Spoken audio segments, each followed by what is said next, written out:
Assalamualaikum warahmatullahi wabarakatuh.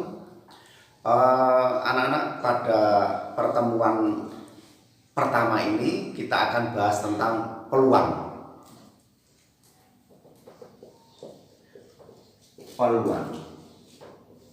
Anak-anak di SMP kalian sudah pernah diajarkan tentang peluang, di mana peluang suatu kejadian A itu dinyatakan PA sama dengan NA per NS ini. Tetapi pada tingkat lanjut di SMK kelas 12 ini akan diperluas lagi. Nah, sebelum menginjak lebih lanjut tentang peluang, maka akan kita bahas terlebih dahulu tentang kaidah pencacahan. Kaidah pencacahan itu adalah suatu cara untuk menghitung banyaknya kejadian yang mungkin dari suatu percobaan. Ini pada kaidah pencacahan ini ada 3 nanti yang akan kita bahas. Yang pertama adalah pengisian tempat. Pengisian tempat atau disebut dengan filling slot. Yang kedua ini adalah permutasi. Yang ketiga itu kombinasi. Jadi ketika di SMP kalian ini aja konsep ini yang diajarkan. Nah, sekarang nanti di SMA ditambah atau diperluas dengan ini 3 metode ini. Kita bahas yang pertama, yaitu metode pengisian tempat. Nah, pada metode pengisian tempat ini itu semua hasil yang mungkin ditulis secara manual. Jadi hasil yang mungkin ditulis atau didaftar secara manual. Oke, berikut ini adalah contoh pengisian tempat. Contoh nomor 1, disediakan himpunan angka yang terdiri dari 5, 6, 7, 8. Jika akan dibentuk bilangan yang terdiri dari 2 angka, berapa banyak bilangan yang terbentuk apabila tidak boleh ada angka yang sama? Nah, ini jawabannya ada 4 angka, yaitu 5, 6, 7, dan 8. Akan dibentuk oleh 2 angka. 2 angka berarti puluhan saja. Puluhan. Ini 2 angka. Yang pertama puluhan, yang kedua satuan. Nah, sekarang kita akan isi angka yang puluhan. 4 angka ini semuanya berpeluang untuk menempati angka yang pertama. Jadi angka 5 bisa jadi, angka 6 bisa jadi masuk menjadi puluhan. Angka 6 juga bisa menjadi puluhan, 7 bisa masuk puluhan, dan 8 bisa juga menempati angka puluhan. Sehingga angka yang di depan itu ada 4 kemungkinan. Ini bisa angka 5, bisa angka 6, bisa angka 7, dan bisa angka 8. Jadi ada 4 kemungkinan ini. Nah, sekarang kita akan mencari satuannya. Perhatikan soal ini. Di dalam soal ini itu ada kalimat tidak boleh ada angka yang berulang. Tidak boleh ada angka yang berulang. Nah, kalau misalkan di depan atau yang menempati posisi puluhan itu angka 5, maka yang di belakang ini tidak boleh angka 5, karena syaratnya ini tidak boleh ada angka yang berulang. Jadi kalau di sini angka 5, maka yang mungkin itu adalah angka 6, angka 7, dan angka 8. Jadi ini ada 3 kemungkinan. Nah, misalkan angka 8 yang menjadi puluhan menempati posisi pertama, maka angka yang di belakang itu yang mungkin adalah 5, 6, dan 7. Begitu seterusnya, sehingga banyak kemungkinan yang terjadi adalah 4 kali 3 sama dengan 12. Inilah jawaban apabila dibentuk dua angka dari angka 5, 6, 7, 8 itu ada 12 angka. Selain tadi dengan menggunakan pengisian tempat, maka berikut ini bisa juga soal ini diselesaikan dengan menggunakan diagram pohon. Tadi itu kan ada 4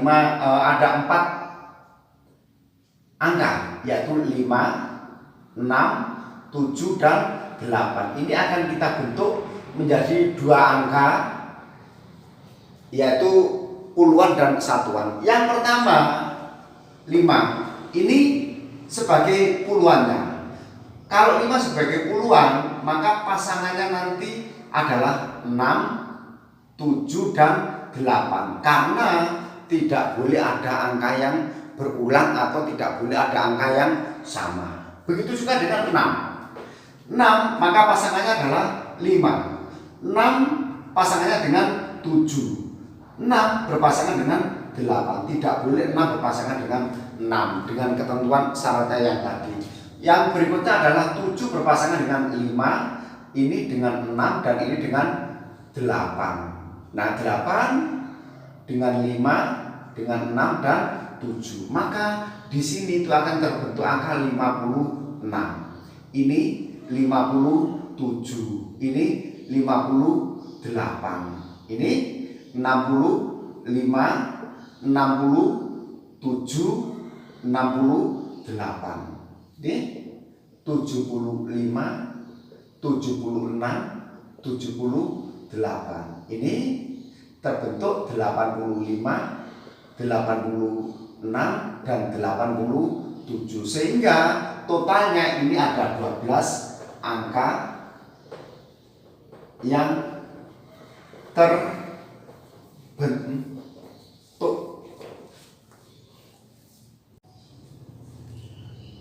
Contoh yang kedua, berapa banyak bilangan yang terdiri dari dua angka yang dapat dibentuk dari angka 0, 1 sampai 9 jika, nah ini yang syarat yang pertama, tidak boleh ada angka kembar.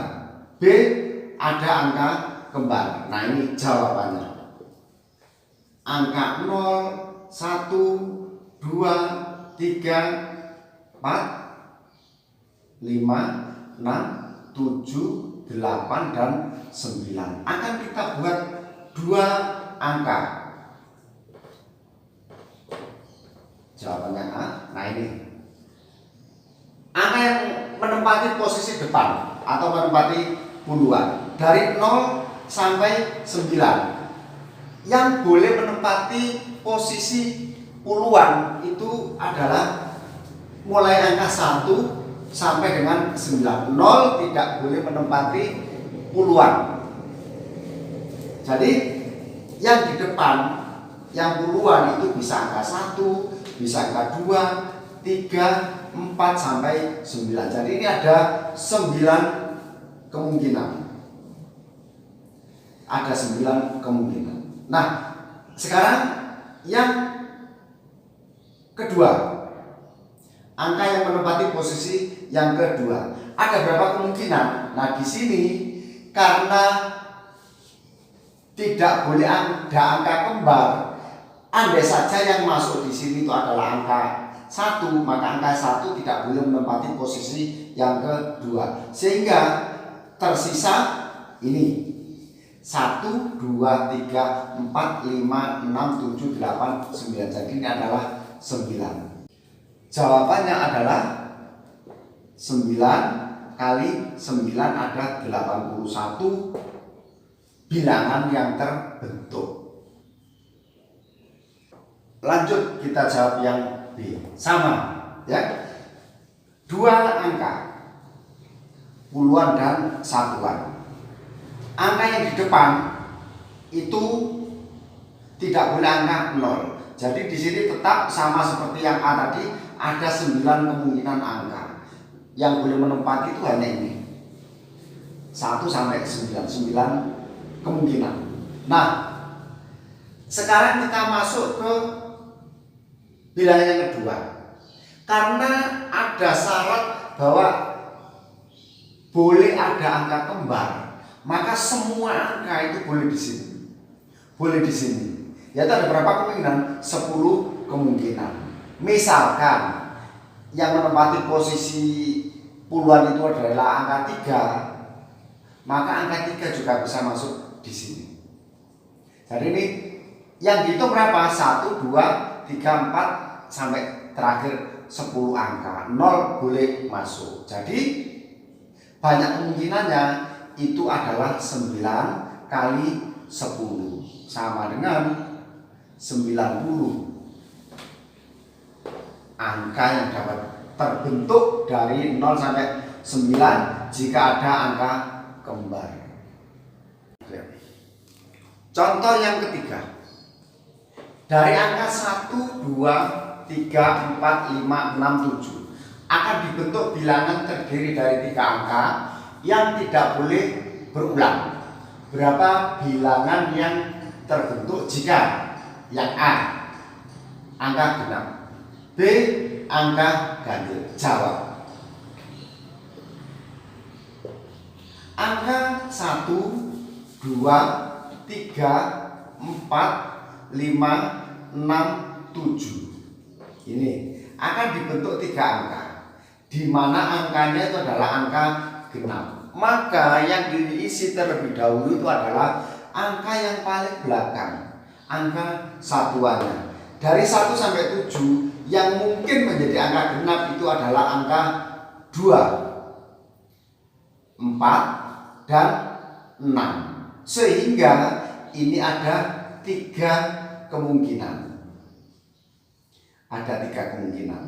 Nah, satu angka paling belakang sudah terisi. Berarti angka 1 sampai 7 sudah berkurang 1. Sudah berkurang 1. Nah, kita isi yang kedua. Yang kedua, puluhannya ada berapa satuan?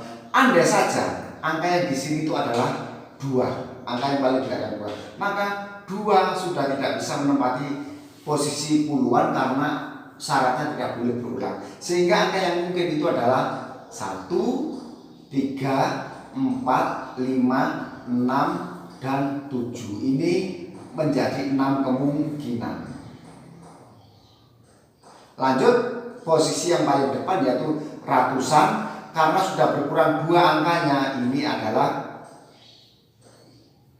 5 kemungkinan. Andai saja yang di sini itu adalah angka 4, maka 2 dan 4 itu sudah tidak boleh menempati angka ratusan. Sehingga yang tersisa itu adalah 1, 3, 5, 6, dan 7. 1, 2, 3, 4, 5, ada 5 kemungkinan. Berapa hasilnya?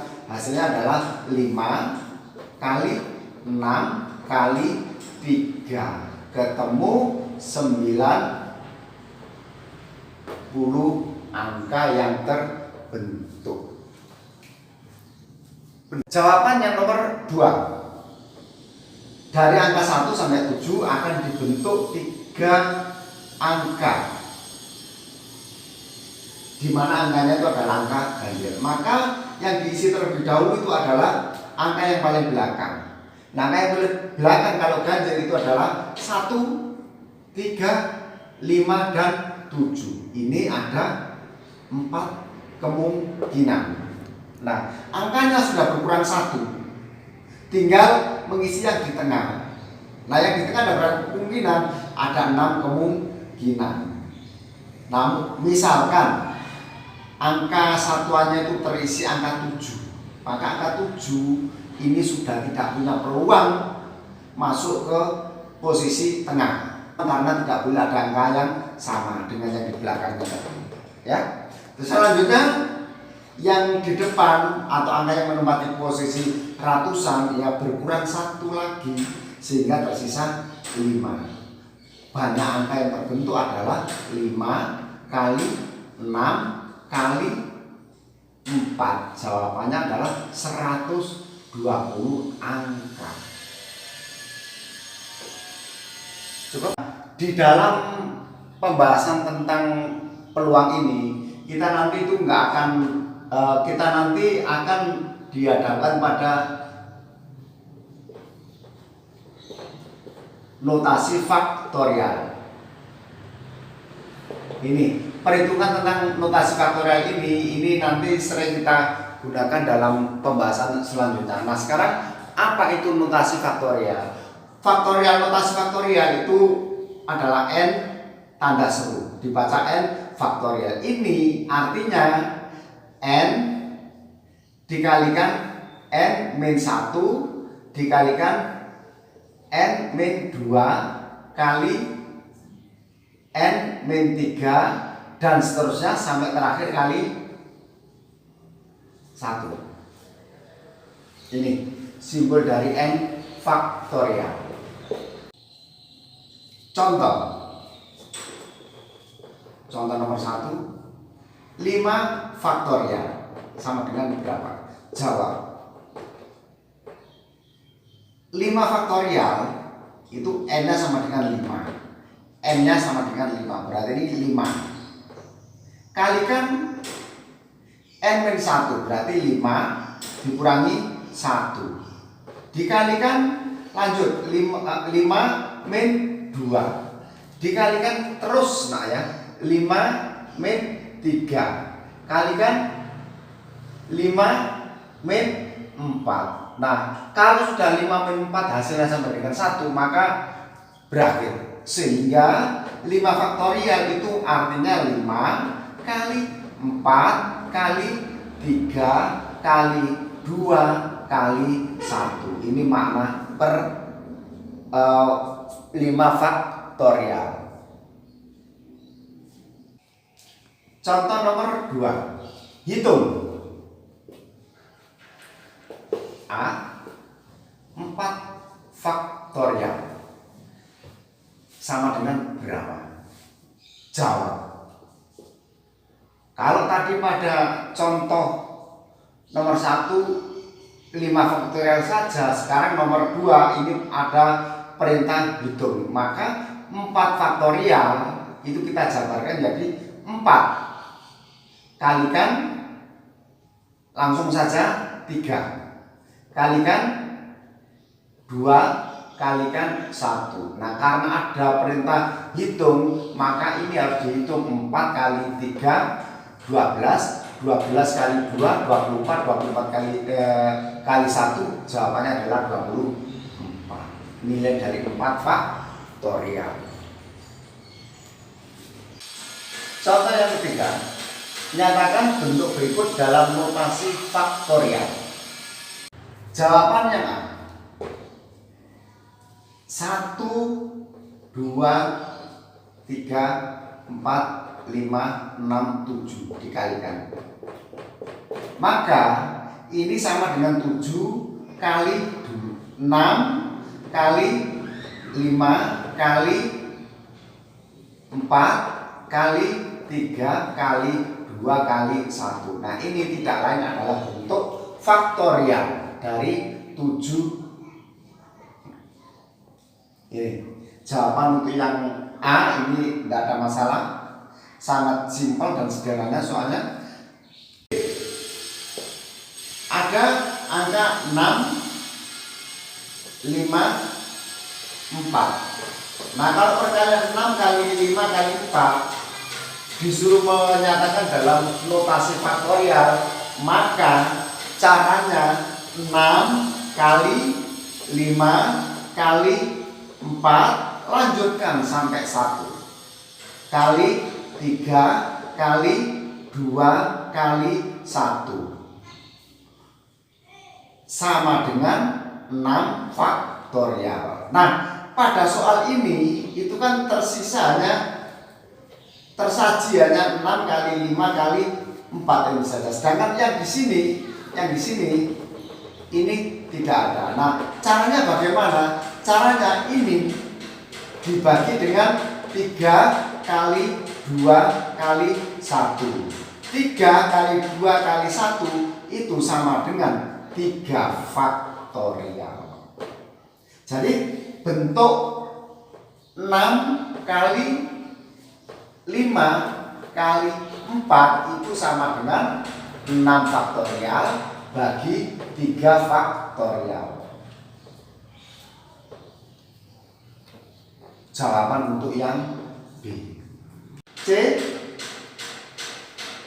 10 kali 11 kali 12 kali 13 kali 14 kali 15. Ini kita tulis bentuknya menjadi 15 kali 14 kali 13 kali 12 kali 11 kali 10. Ini akan kita jadikan bentuk faktorial. Maka caranya bagaimana? Caranya 15 faktorial, angka yang paling besar 15 faktorial.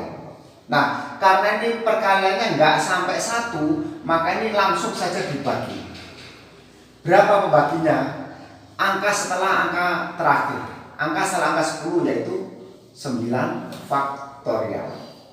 Jadi kalau bentuk 10 kali 11 kali 12 kali 13 kali 14 kali 15 disuruh menyatakan dalam bentuk faktorial, maka jawabannya adalah 15 per 9. D, 8 kali 7 kali 6 dibagi 1 kali 2 kali 3. Nah, kalau ini dinyatakan dalam bentuk faktorial, maka 8 kali 7 kali 6 dulu kita faktorialkan. 8 faktorial dibagi dengan 5 faktorial. Ingat, angka yang tertinggi, angka yang terendah. 8 faktorial, 6 itu angka setelah 6 adalah 5 faktorial. Nah, sekarang angka yang di sini sendiri itu adalah 3 kali 2 kali 1. Ini sama dengan 3 faktorial. Jadi jawabannya adalah 8 faktorial per 5 faktorial kali 3 faktorial ini. Demikian anak-anak pertemuan kita pada kesempatan kali ini. Jangan lupa ditindaklanjuti dengan banyak mengerjakan soal-soal baik yang ada pada modul atau LKS yang sudah kalian pegang. Terima kasih, semoga bermanfaat. Assalamualaikum warahmatullahi wabarakatuh.